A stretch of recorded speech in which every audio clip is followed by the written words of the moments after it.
অন্ধকারাচ্ছন্ন রাত্রি যদি এসে থাকে, তাহলে আলোকিত প্রকাশ নিয়ে সূর্যও অবশ্যই আসে। রোগ যদি এসে থাকে, তাহলে তার ওষুধও অবশ্যই আসে। সমস্যা যদি আসে, তাহলে সেই সমস্যার সমাধানও নিজে থেকেই আমাদের কাছে চলেই আসে। এই সংসার, এই জীবনের শুধুমাত্র একটাই নিয়ম আছে, আর তা হলো এটাই: এই সংসার হলো একটা চক্রের মতো। এতে শাশ্বত বলে কিছু নেই, নিত্য বলে কিছু নেই। আর যা কিছুই রয়েছে সব বদলাতে চলেছে। যদি আপনার জীবনে দুঃখ থাকে, সমস্যা থাকে, যদি আপনি বিপদ দ্বারা আচ্ছন্ন, তাহলে মনে রাখবেন সবকিছু বদলে যেতে চলেছে। দুঃখের সময় কাঁদবেন না, মনকে আরো দুঃখী করে তুলবেন না, কারণ এখানে যা কিছুই এসেছে তা যাওয়ার জন্যই এসেছে। তাহলে এত চিন্তা কিসের? আনন্দ সহকারে জীবন যাপন করুন, আর আমার সাথে ভালোবেসে বলুন রাধা রাধা। যদি কোনো সিংহ বানরের মতো গাছে চড়তে চেষ্টা করে, তাহলে কি হবে? একটা মাছ যদি মাটিতে হাঁটতে চেষ্টা করে, তাহলে কি হবে? তারা বিফলই হবে। কিন্তু এরকম কেন হয়?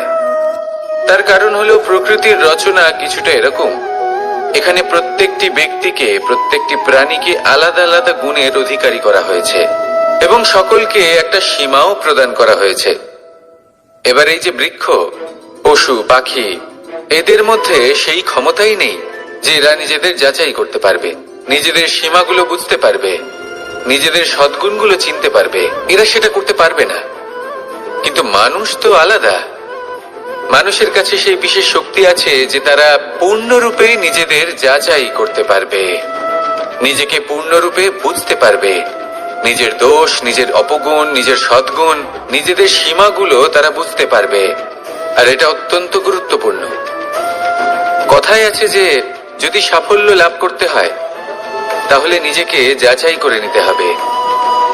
তাই নিজেকে যাচাই করুন, নিজের সাথে পরিচিত হয়ে যান, এবং জীবনে কর্ম করতে থাকুন। সাফল্যের শিখরে অবশ্যই পৌঁছে যাবেন। আর ওখানে যদি যান, তাহলে এই মন প্রসন্ন হয়ে অবশ্যই বলবে রাধা রাধা। বনের মধ্যে যদি আপনি কোনো বিষাক্ত সাপ দেখেন, তাহলে কি করবেন? আপনি তখনই তার থেকে দূরে পালাতে চেষ্টা করবেন। আর এটা কেন করবেন? নিজের রক্ষার্থে। এই কথা আমি নয় মেনে নিলাম, কিন্তু নিজের জীবনে এটা করেন না কেন? আপনি যেখানেই যান, যে স্থানেই যান না কেন, প্রত্যেক সময়, প্রত্যেক মুহূর্তে এমন বিষাক্ত সাপ আপনি অবশ্যই খুঁজে পাবেন। আর সেই সাপ নয় যাদের আপনি বনে খুঁজে পাবেন। এরা হলো সেই সাপ যা আপনাকে পাপ করতে বাধ্য করবে। আপনার অন্তরের বাসনা, ক্রোধ, অহংকার, লোভ, ঈর্ষা, এদের বৃদ্ধি ঘটাবে। দেখুন, বনের এই সাপ আপনাকে একবার ছেড়ে দিতেও পারে, ছোবল নাও মারতে পারে, কিন্তু এই যে পাপরূপী সাপ আছে, তা অবশ্যই ছোবল মারবে। কর্ম যদি করেন, তাহলে অবশ্যই ফল পাবেন। সেই জন্য যখনই কোথাও যাবেন, যদি এমন কাউকে দেখেন, যদি এমন কিছু দেখেন যে আপনাকে পাপ করতে বাধ্য করছে, তাহলে সেই মুহূর্তে সেখান থেকে পালিয়ে যান। যেমন বনের সাপ দেখে আপনি পালাতে থাকেন। সৎকর্মের রক্ষা অত্যন্ত আবশ্যক। আসুন আর আমার সাথে ভালোবেসে বলুন রাধা রাধা। মনুষ্য জীবনের সব থেকে বেশি গুরুত্বপূর্ণ বিষয় হল মনের একাগ্রতা। এই সংসারের যে কটি মহান কার্য সম্পাদন হয়েছে, তা হল মনের এই একাগ্রতার একমাত্র ফল। আপনি অবশ্যই দেখে থাকবেন, অনেক ছোট বড় নদী যা বয়ে চলে, তাদের সামনে একটা বাঁধ নির্মাণ করা হয় সেই সব নদীর জল সঞ্চয় করতে। বাঁধ হয়ে গেলে প্রয়োজন মতো বা মনের ইচ্ছে মতো তাকে ব্যবহার করা সম্ভব। এবার এটাই আমাদের মনের সাথেও সম্ভব। আমাদের মনের একাগ্রতা আজকের দিনে দাঁড়িয়ে বিভিন্ন ধরনের বিকার, ক্রীড়া এবং ভোগের মধ্যে ভাগ হয়ে গেছে। একে একত্রিত করতে হবে, একটা বাঁধ নির্মাণ করতে হবে, কর্মের বাঁধ। আপনাকে শুধু এটাই করতে হবে, যেটা উচিত কর্ম সেটাই করুন, যেটা অনুচিত কর্ম সেটা করা থেকে নিজেকে বিরত রাখুন। ব্যাস, এই কাজটাই আপনি করতে থাকুন, করতে থাকুন, মনের মধ্যে একাগ্রতার বাঁধ নির্মাণ করুন। আর একবার যদি তা নির্মাণ হয়ে যায়, তাহলে যখন চাইবেন, যেখানে চাইবেন, যতটা চাইবেন, একাগ্রতা প্রয়োগ করতে পারবেন। আর একবার যদি আপনি এটা শিখে যান, তাহলে এই সংসারকে বদলে ফেলার মতো কাজ আপনি করতে পারবেন, সমাজকে শোধরাবার মতো কাজ করতে পারবেন। তাহলে এই মনকে একাগ্র করুন আর আমার সাথে ভালোবেসে বলুন, রাধা রাধা। আমরা সবাই ফল খাই, কিন্তু আমাদের সেই ফলই প্রিয় হয় যে পরিপক্ক হয়ে ওঠে, যেটা নম্র হয়, আর যে ফল অনেক বেশি মিষ্টি আর সুস্বাদু হয়ে থাকে, যাদের রঙে বাহার দেখা যায়। সেইভাবে জীবনে আমরা নানান মানুষের সাথে পরিচিত হই, কিন্তু সেই মানুষই আমাদের মন ছুঁয়ে যায় যারা বিনম্র স্বভাবের, যাদের বাণী খুব মধুর, যাদের অন্তরে আত্মবিশ্বাসের একটা তেজ, একটা রং দেখা যায়। এবার এমন ব্যক্তি আমরা কি করে হব? ঠিক সেইভাবেই যেমন একটা ফল রোদ, বর্ষা, শীত, বায়ু এই সকল সংকটময় পরিস্থিতির সম্মুখীন হয়ে পরিপক্ক হয়ে ওঠে, সেইভাবেই মানুষ সংকটময় পরিস্থিতির সম্মুখীন হয়ে পরিপক্ক হয়ে ওঠেন। যদি এই সংকটের সম্মুখীন হন, তাহলে অভিজ্ঞ হবেন, আর এই অভিজ্ঞতাই শিক্ষা দিয়ে যাবে। এই অভিজ্ঞতা আমাদের শিখিয়ে দেয় যে আমাদের বিনম্র থাকতে হবে, অহংকার করে কোনো লাভ নেই। মধুর বাণীর যে কি মূল্য তা আমরা শিখতে পারি। এই অভিজ্ঞতাই আমাদের বুঝিয়ে দেয় যে উচিত অনুচিত কোনটা, আমাদের দৃষ্টিভঙ্গি তৈরি করে, আর এই দৃষ্টিভঙ্গি দ্বারা আত্মবিশ্বাস জাগ্রত হয়। সেই জন্য জীবনে কখনো বিপদ থেকে দূরে পালাবেন না, সেগুলোর সম্মুখীন হন, অভিজ্ঞতা লাভ করুন, তার থেকে শিক্ষা লাভ করুন, এইভাবেই পরিপক্ক হবেন। আসুন আমার সাথে ভালোবেসে বলুন, রাধা রাধা। ধন সঞ্চয় করা সম্ভব, আর সেই জন্য ধন সব থেকে বেশি মূল্যবান সম্পত্তি নয়। এবার আপনি বলবেন, এ আমি কি বলছি? এই ধন খুব মূল্যবান, আমরা সকলে অর্জন করতে ব্যস্ত। সেটা এই কারণে, কারণ আপনারা জানেন না এই সংসারের সব থেকে বেশি মূল্যবান সম্পত্তি কি। এ হলো সেই সম্পত্তি যা কখনো সঞ্চয় করা সম্ভব নয়। আপনার কাছে যতই ধন থাকুক, তা দিয়ে আপনি স্বাস্থ্য লাভ করতে পারেন, বাড়ি কিনতে পারেন, আদি ইত্যাদি, কিন্তু আপনি যতই ধনী হন না কেন, ফেলে আসা দিনের একটা মুহূর্ত আপনি লাভ করতে পারবেন না। এই একটা মুহূর্ত, এই সময়, এটাই হলো সংসারের সব থেকে মূল্যবান সম্পত্তি। একবার চলে গেলে তা কখনোই ফিরে আসে না। আর এই মুহূর্ত যতই চলে যাক না কেন, আমরা স্মৃতির মাধ্যমে সেগুলি যাপন করতে পারি, তার আনন্দ উপভোগ করতে পারি। আর যার সাথে আমরা সময় অতিবাহিত করেছি, তার স্মৃতিতে আমরা চিরকাল জীবিত থাকতে পারি। সেই জন্য সময় সব থেকে মূল্যবান সম্পত্তি, তাকে এইভাবে নষ্ট করবেন না। প্রত্যেকটা মুহূর্ত উপভোগ করুন, আনন্দ করুন, আর ভালোবেসে বলুন, রাধা রাধা। কনক, কি সুন্দর একটা শব্দ। এর অনেকগুলো রূপ রয়েছে, অনেকগুলো অর্থ রয়েছে। প্রথম অর্থ হলো স্বর্ণ, অর্থাৎ সম্পত্তি। দ্বিতীয় অর্থ ধুতুরা, অর্থাৎ গাছের ছোট একটা বীজ, যা কিনা অত্যন্ত শক্তিশালী হয়। যদি বেশি মাত্রায় এর প্রয়োগ করা হয়, তাহলে এটা বিষময় হয়ে উঠতে পারে। এই হলো সেই ধুতুরা যার প্রয়োগ মহাদেবের পুজোতে করা হয়।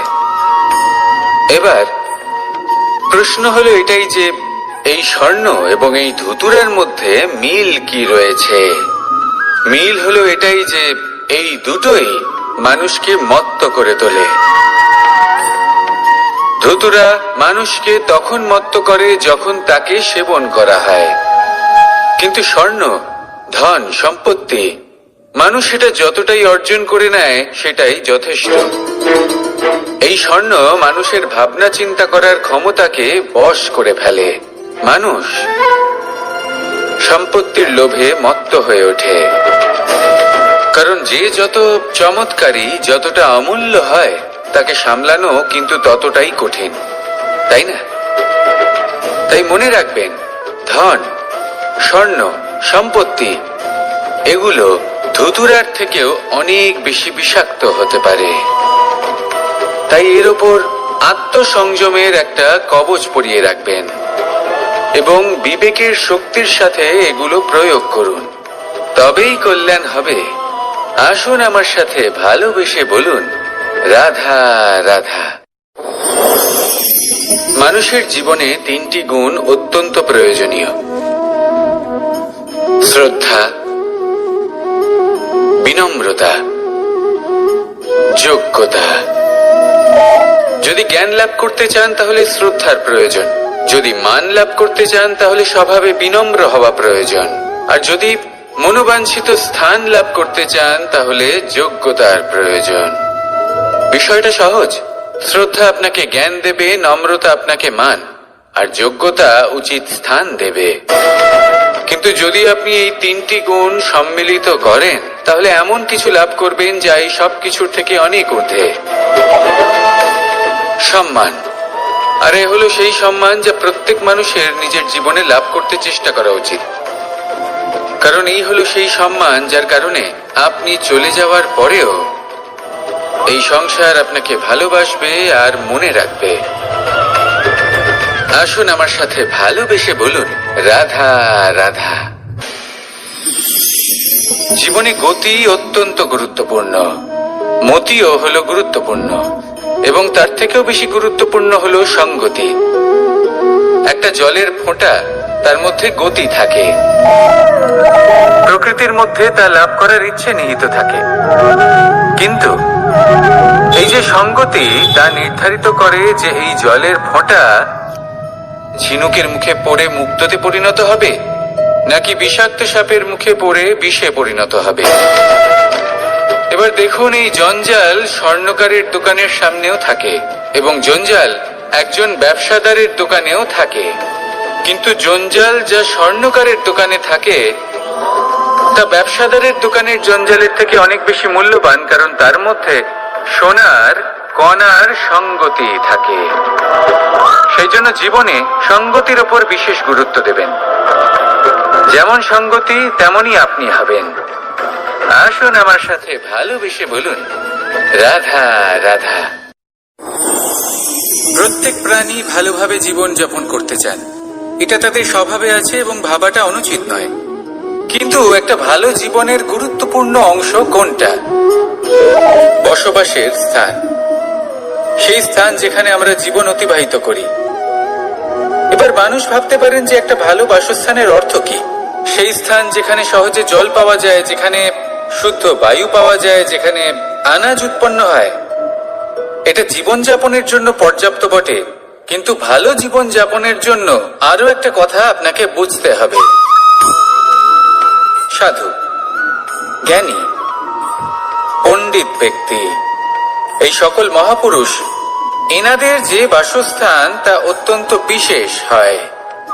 এখানে এক ধরনের বিশেষ ইতিবাচক শক্তি থাকে, এমন একটা স্থান যেখানে দেবতারাও বিচরণ করেন। জীবন আমরা সবাই যাপন করি, কিন্তু জীবনের উদ্দেশ্য শুধুমাত্র জীবন যাপন করা নয়।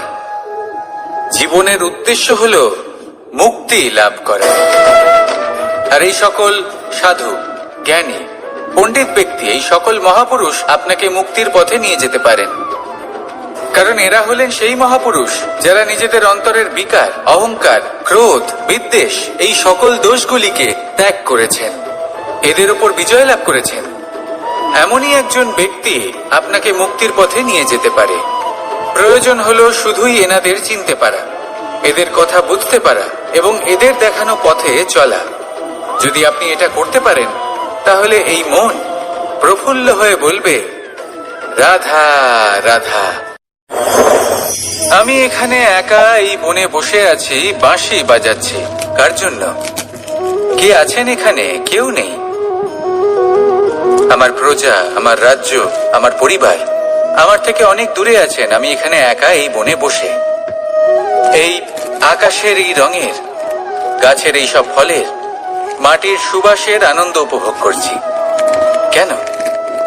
আমি হলাম দ্বারকাধীশ। এমন কি রাজকীয় বা ভৌতিক সুখ রয়েছে যে আমি ওখানে পেতে পারি না? সবকিছুই পেতে পারি, তাও এখানে বনে একা বসে আছি। কোন সুখ খুঁজে চলেছি? একা থাকার সুখ। আমরা প্রত্যেকদিন অনেক মানুষের সাথে, চিন্তাধারার সাথে, কর্মের সাথে, পরিস্থিতির সাথে, সুখ দুঃখের দ্বারা বেষ্টিত থাকি। জীবনের এই চক্রে আমরা জড়িয়ে পড়তে থাকি। যতই আমরা এই সমস্যার সমাধান করি, আমরা ততই এতে জড়িয়ে পড়ি। আমরা এতটাই জড়িয়ে পড়ি যে যখন আমরা আয়নায় নিজেদের দেখি, তখন আমরা নিজেদের চিনতেই পারি না। এমন মনে হয় যেন আমরা নিজেদের হারিয়ে ফেলেছি। সেই জন্য প্রত্যেক দিন আপনি কিছু সময় নিজের সাথে কাটান একান্তে। এটা অত্যন্ত আবশ্যক। নিজের অস্তিত্বের গভীরে গিয়ে দেখতে শিখুন, নিজেকে বুঝুন। অদ্ভুত শান্তির অনুভূতি হবে। যেমন এই বায়ু, এই বৃক্ষ, এই পুষ্প, এই নিসর্গ, এদের মতো আপনিও কখনো একলা হতে শিখুন। কখনো নিসর্গের একটা অংশ হয়ে দেখুন। এই মন প্রসন্ন হয়ে বলবে, রাধা রাধা। ওমা, এ কি? আমি কখন থেকে এখানে অপেক্ষা করছি, হাত পেতে দাঁড়িয়ে রয়েছি যাতে একটা ফল আমার হাতে এসে পড়ে এবং সেটা আমি খেতে পারি। কখন থেকে অপেক্ষা করছি, কিন্তু সেটা হচ্ছেই না। এবার আপনি বলবেন যে এইসব কি বলছি, এ কি অদ্ভুত কথা বলছি। যদি ফল খেতে হয় তাহলে আমাকে বৃক্ষে চড়তে হবে, ফলের কাছে পৌঁছতে হবে, তবেই তো ফল পাবো। এবারে এটা অত্যন্ত সহজ ব্যাপার, কিন্তু এই বিষয়টা আপনি নিজের জীবনের প্রসঙ্গে ভেবে দেখুন। লক্ষ্য কোথায় আছে আপনি জানেন, সেই লক্ষ্যে পৌঁছানোর পথ কি সেটাও আপনি জানেন, সেই পথে চলার ক্ষমতাও আপনার রয়েছে, কিন্তু তাও আপনি নিজের লক্ষ্য লাভ করতে পারছেন না।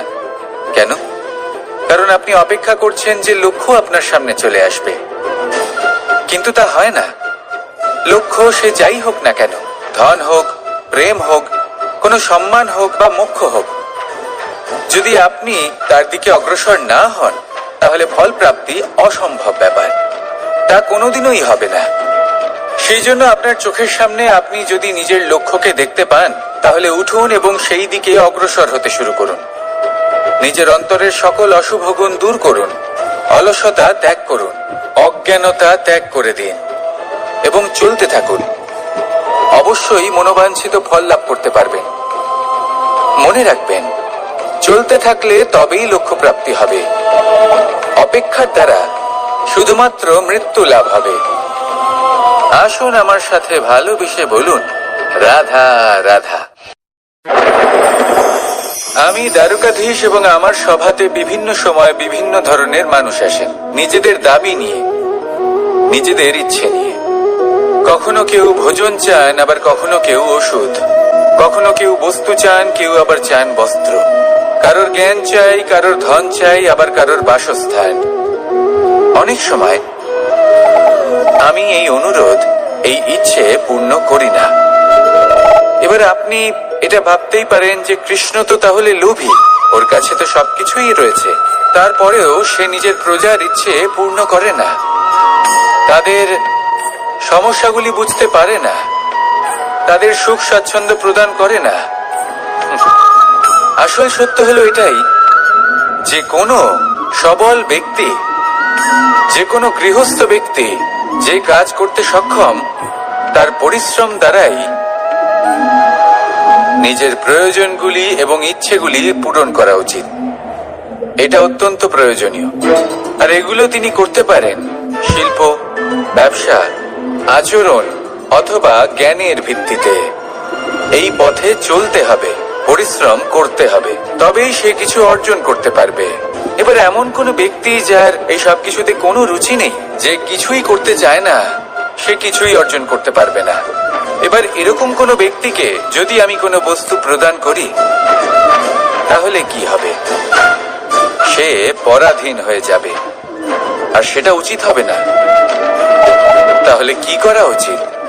তাকে পথ দেখানো, তাকে বোঝাতে হবে যে কোন পথে চলে তুমি নিজের লক্ষ্য প্রাপ্ত করতে পারবে।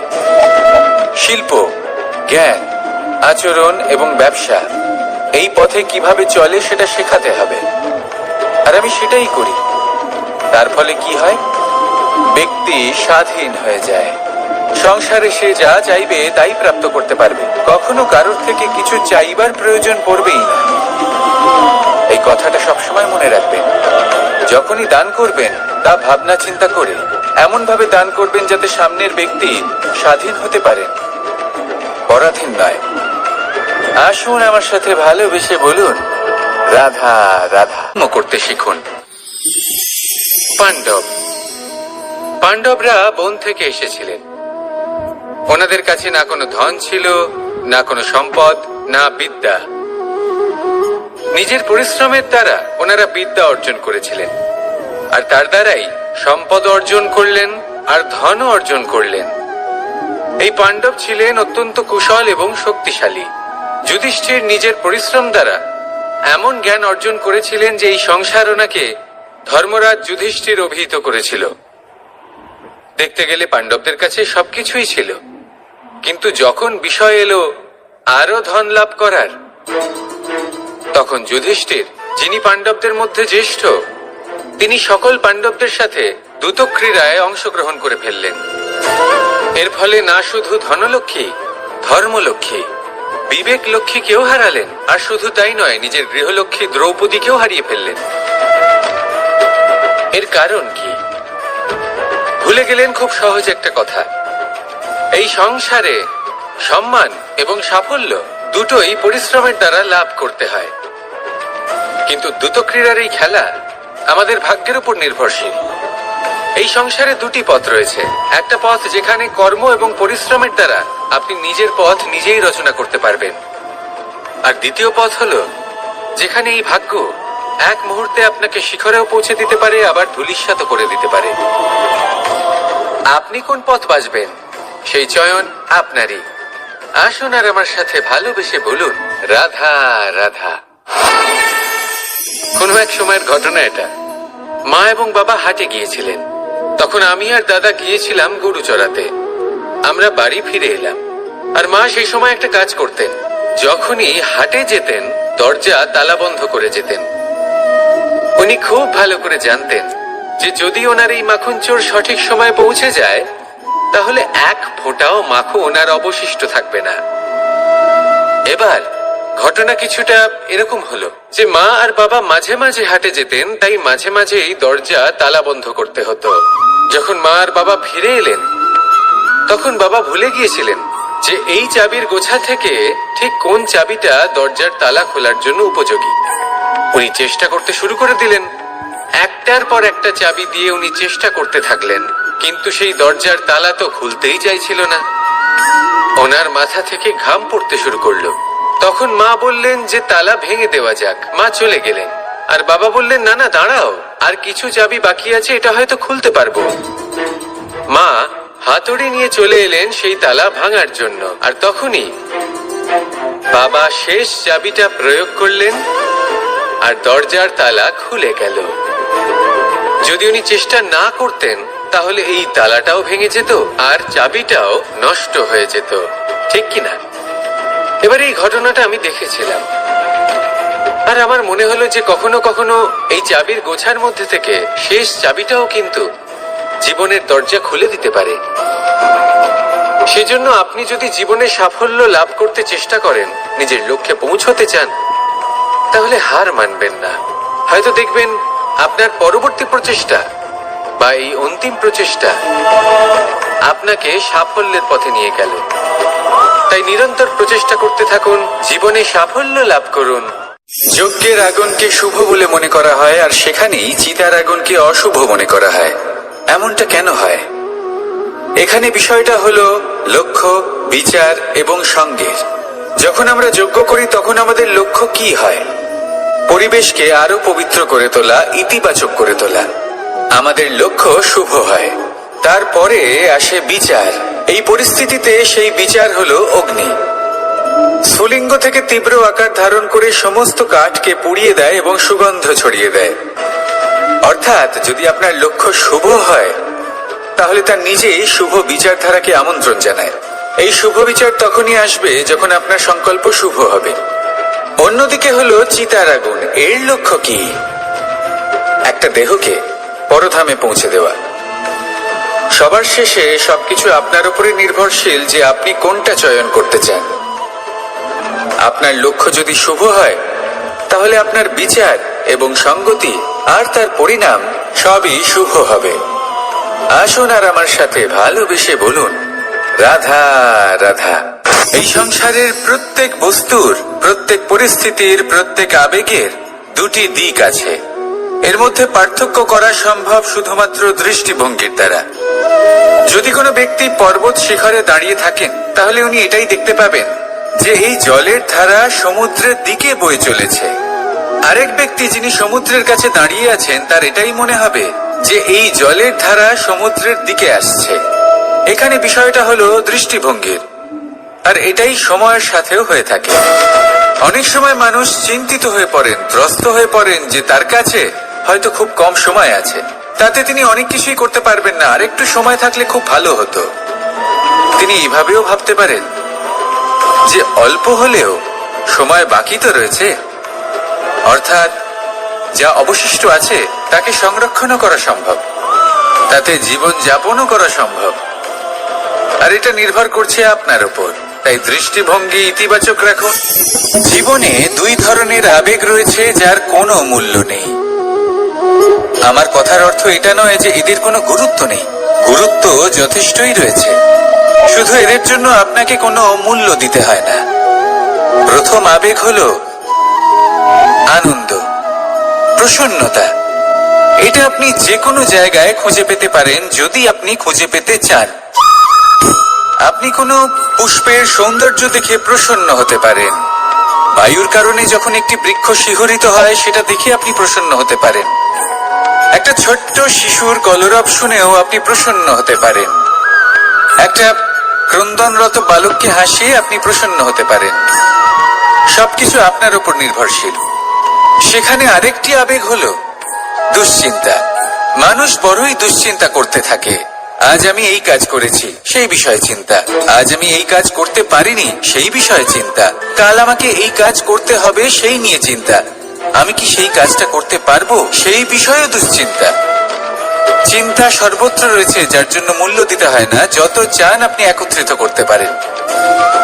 একটা গুরুত্বপূর্ণ কথা মনে রাখবেন, প্রসন্নতা জীবনের একটা নতুন সূত্রপাত। সেখানে দুশ্চিন্তা হলো জীবনের চিতার সমান। এবার এই দুটি আবেগ হলো মূল্যহীন, দুটোই আপনার সামনে আছে। কোনটা চয়ন করবেন আপনি, দুশ্চিন্তা নাকি প্রসন্নতা? সিদ্ধান্ত আপনারই। আসুন আর আমার সাথে ভালোবেসে বলুন, রাধা রাধা। ধন, সম্পত্তি, এগুলো আসলে কি? এগুলো শুধু সেই মূল্য যার দ্বারা আমরা কোনো কিছু অর্জন করতে পারি।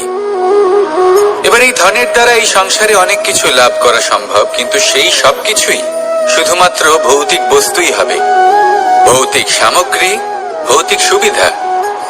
অর্থাৎ আপনার কাছে যতই ধন থাকুক তা আপনাকে শান্তির ঘুম এনে দিতে পারবে না, আপনাকে জীবনের বাস্তব সুখের অনুভূতি লাভ করাতে পারবে না, কারণ এগুলো ভৌতিক ধন। এই ভৌতিক বস্তুই অর্জন করাতে সক্ষম। বাস্তবিক ধন কি? যদি এই প্রশ্ন আপনার মনে আসে তাহলে তার উত্তর আমি আপনাকে দেব একটা উদাহরণের মাধ্যমে। কখনো আপনি শুনে থাকবেন যে একজন পিতা আজীবন অনিষ্ট করেন, অনর্থ করেন, খারাপ কাজ করেন শুধু ধন অর্জনের জন্য। তিনি ভাবেন যে আমি ধন অর্জন করব আর নিজের সন্তানকে একটা উজ্জ্বল ভবিষ্যৎ প্রদান করব, একটা সুখ স্বাচ্ছন্দ্যময় জীবন দান করব। এবার সন্তান যখন জন্ম লাভ করে তখন সে ভাগ্যের জোরে সেই ধন ভোগ করে। যেরকম সে পায় সেরকমই তার ব্যবহার সে করে। কখনো আপনি এটাও দেখে থাকবেন যে সেই সন্তান সমস্ত ধন নষ্ট করে ফেলে, আর সেই পিতা যিনি সমস্ত ধন সঞ্চয় করেছেন, যিনি সেই ধনের প্রভু, আজ সেই ধনের প্রহরী হয়ে রয়েছেন। এবার এরকম কেন হয়? এরকম তখনই হয় যখন সেই পিতা বুঝতেই পারেন না যে তার জীবনের আসল ধন কি। সেই আসল ধন তার সন্তানকে সে দিতেই পারে না। যদি পিতা তার সন্তানকে কর্মের জ্ঞান দিতে পারেন, উচিত কোনটা অনুচিত কোনটা সেই শিক্ষা দিতে পারেন, সংস্কারের প্রকৃত শিক্ষা দিতে পারেন, তবে সেটা ধনের থেকে অনেক বেশি গুরুত্বপূর্ণ। এটাই হলো জীবনের বাস্তব ধন। আপনি সেই কথা তো অবশ্যই শুনে থাকবেন, কুসন্তান হলে ধন সঞ্চয় করে কি হবে, সুসন্তান হলে ধন সঞ্চয় করে কি হবে। সন্তান যদি কুপুত্র হয় তাহলে সব নষ্ট করে ফেলবে, আর সন্তান যদি সুপুত্র হয় তাহলে ধন থাকুক না থাকুক সে নিজেই কর্মের পথে অগ্রসর হয়ে ধন অর্জন করবে আর নিজের জন্য এক উজ্জ্বল ভবিষ্যৎ গড়ে তুলবে। তাই সন্তানকে সম্পদ দেওয়ার আগে কর্মের জ্ঞান দান করুন, সুশিক্ষা দিন, কারণ এটাই হলো জীবনের প্রকৃত ধন। আসুন আর আমার সাথে ভালোবেসে বলুন, রাধা রাধা। একবার একটা শেয়াল বনে বিচরণ করছিল। ও একটা ছোট্ট শাবক দেখতে পেল। ও ভাবলো, আজ একেই আমি খাবার হিসেবে গ্রহণ করব। আশেপাশে দেখলো কেউ দেখছে না তো, কেউ ছিল না, আর সেই শাবকের উপর আক্রমণ করলো, যা হলো একটা ঘোর অপরাধ। বনের নিয়ম অনুসারে আপনি কখনোই শাবকের উপর আক্রমণ করতে পারেন না। তারপর এই খবরটা যখন রাজা সিংহ জানতে পারলেন, সভার আয়োজন করলেন। কিন্তু সেখানে শেয়াল বলল, আমি তো এরকম কিছু করিনি। কিন্তু যদি আপনি এরকম বলেন, কোনো প্রমাণ দিন, এর কোনো সাক্ষী আছে? তখন রাজা সিংহ পেঁচাকে ডেকে পাঠালেন, যে সেই মুহূর্তে বৃক্ষের শাখার উপর বসেছিল। সে সব কিছু দেখেছিল। পেঁচা সব সত্যি কথা বলল, আর শেয়ালকে মৃত্যুদণ্ড দেয়া হলো। এবার এই কাহিনী আমি আপনাকে কেন শোনালাম? কারণ মানুষও কখনো কখনো এরকম কর্ম করেন যা শিয়াল করেছে। এটা ভাবেন কেউ দেখছে না, যখন আমি অনুচিত কর্ম করতেই পারি। কিন্তু না, আপনি যাই করুন না কেন, কেউ না কেউ অবশ্যই তা দেখছে। কোনো ব্যক্তি না হলেও কোনো প্রাণী, না হলে কোনো যক্ষ বা দেব বা প্রেত। যদি এনারা কেউ না দেখেন, তাহলে ধরিত্রী মাতা দেখেন, যেখানে দাঁড়িয়ে আপনি সেই কর্ম করছেন, তাই না? তাই একটা কথা সবসময় মনে রাখবেন, কে দেখছেন কে দেখছেন না সেই বিষয়ে ভাবা ছেড়ে দিন। এটা খুব সহজ কথা। আপনি যদি উচিত কর্ম করেন, উচিত ফল পাবেন। যদি অনুচিত কর্ম করেন, তাহলে আপনি অনুচিত ফল অবশ্যই পাবেন। সেই জন্য উচিত পথে চলতে থাকুন, উচিত কর্ম করতে থাকুন, আর আমার সাথে ভালোবেসে বলুন, রাধা রাধা। আমরা সবাই জীবনে নিজের জন্য সবচেয়ে ভালোটাই চাই, সবচেয়ে ভালো সুবিধে পেতে চাই, সবচেয়ে বেশি সম্মান পেতে চাই। কিন্তু সবার পক্ষে এই সব পাওয়া কি সম্ভব? হ্যাঁ, নিশ্চয়ই। শুধু একমাত্র বাধা সময়। আমাদের জীবনের কোনো স্থায়িত্ব নেই। তাই যদি সময়ের সদ্ব্যবহার করেন, তাহলে একটু সুবিধে হতে পারে। এবারে দেখুন, যাদের সবসময় স্বপ্ন দেখতে ভালো লাগে, তার জন্য রাত্রি কম পড়ে যায়। আর যারা স্বপ্ন পূরণ করতে চান, তাদের জন্য দিন কম পড়ে যায়। যারা সম্মান পেতে চান, তাদের জন্য সব সময় পরোপকার কম পড়ে যায়। আর যারা জ্ঞান অর্জন করতে চান, তাদের জন্য মনোসংযোগ। জীবনে যদি নিজের লক্ষ্যে পৌঁছতে চান, তবে সময়ের বিভাজন আপনাকে ঠিক করতেই হবে। মনে রাখবেন, রাধা রাধা। লোকে বলে জীবনে মেলামেশা করা অত্যন্ত আবশ্যক। এতে সম্পর্কের আধারও হয়, আবার ব্যবসাও চলে। কিন্তু সবচেয়ে বেশি গুরুত্বপূর্ণ হলো ব্যবহার। তাই এই বিষয়ে ভাবুন, আপনার জীবনে কি আপনার সাথে মেলামেশা করবে তা নিশ্চিত করে সময়।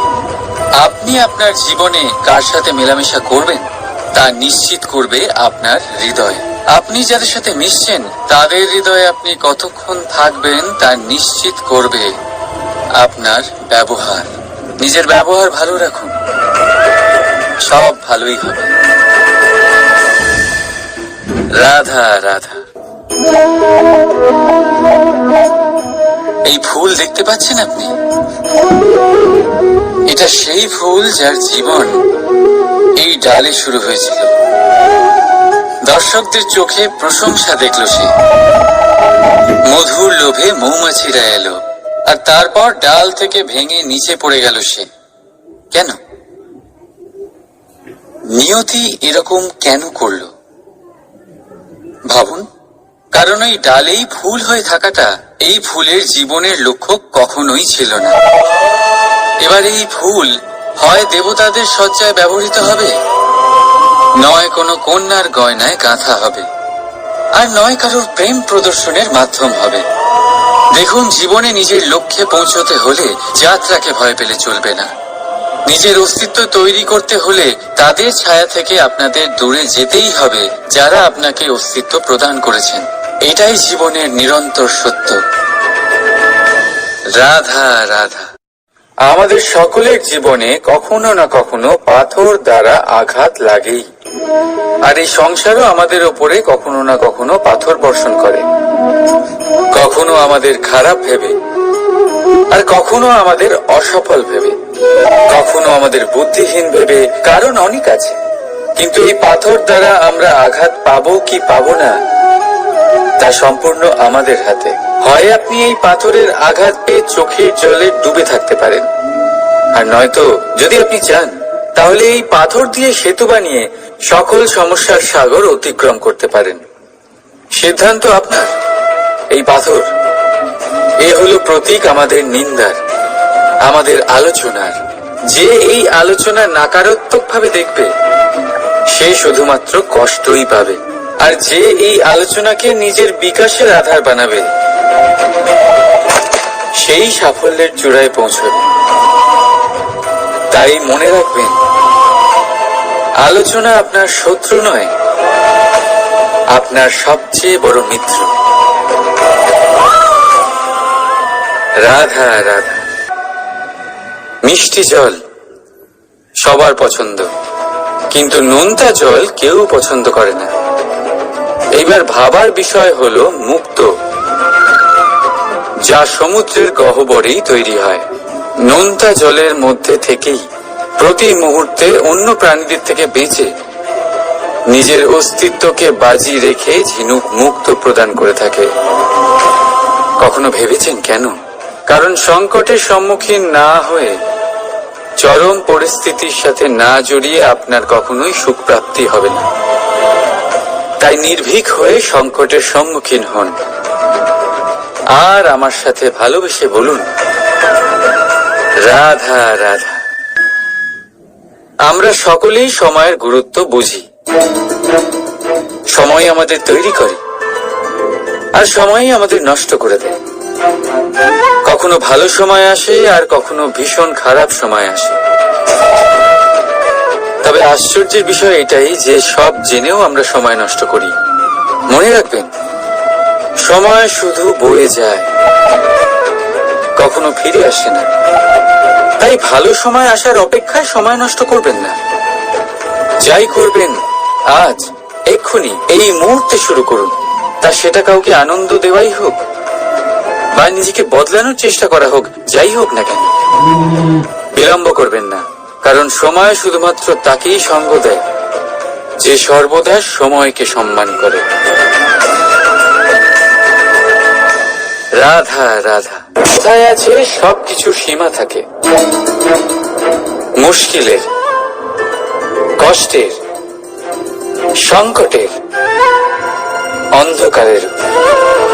যার কোনো সীমা নেই তা হলো কেবলমাত্র কঠোর পরিশ্রমে।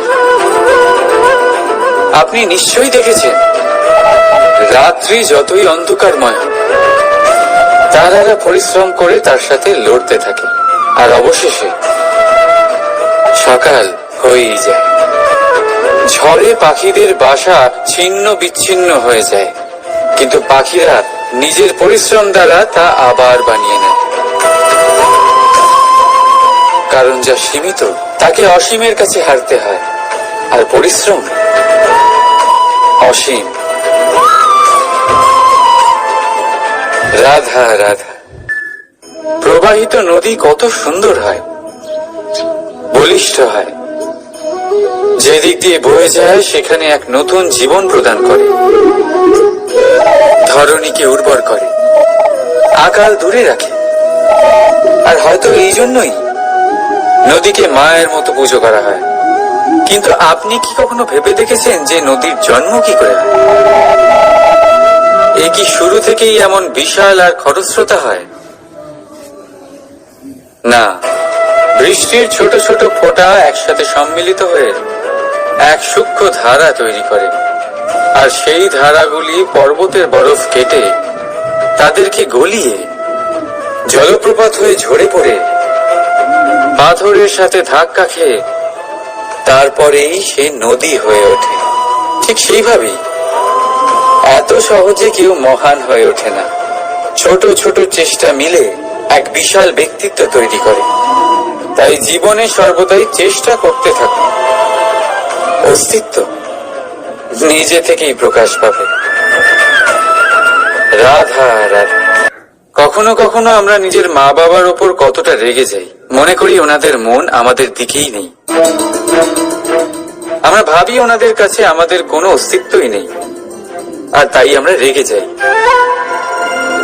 কিন্তু আপনি কি কখনো এমন অনুভব করেছেন যে আমাদের চোখ দিয়ে আমরা আমাদের নাক কখনো দেখতেই পাই না, কারণ তা চোখের ভীষণই কাছে থাকে, দুই চোখের মাঝখানে। কিন্তু যখন কেউ মুখে আঘাত করে, হাত সর্বপ্রথম নাককেই সুরক্ষিত করার চেষ্টা করে। মাতা পিতাও অনেকটা এরকমই হয়। আপনার ভালোর জন্য, আপনার সুরক্ষার জন্য তারা সবসময় তৈরি। তাই তাদের প্রেমকে কখনো সন্দেহ করবেন না। আবশ্যক নয় তাদের প্রেম আপনি সবসময় স্পষ্টভাবে দেখতে পাবেন, কারণ এই এক এমন প্রেম যা সর্বদাই আপনার সাথে ঢাল হয়ে আপনার রক্ষা করতে থাকবে। রাধা রাধা। বাবুল গাছ কত বিশাল আকার হয়, পিপুল গাছও বিশাল আকার হয়। কিন্তু আপনি কি কখনো ভেবে দেখেছেন যে কেন বাবুল গাছ কেটে তা ব্যবহার করা হয়, আর কেনই বা পিপুল গাছকে পুজো করা হয়?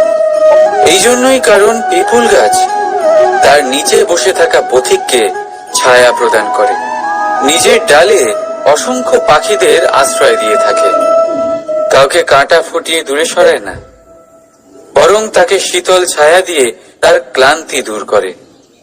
এই সংসারে যদি আপনি সম্মান পেতে চান, তবে পিপুল গাছের মতোই হতে হবে।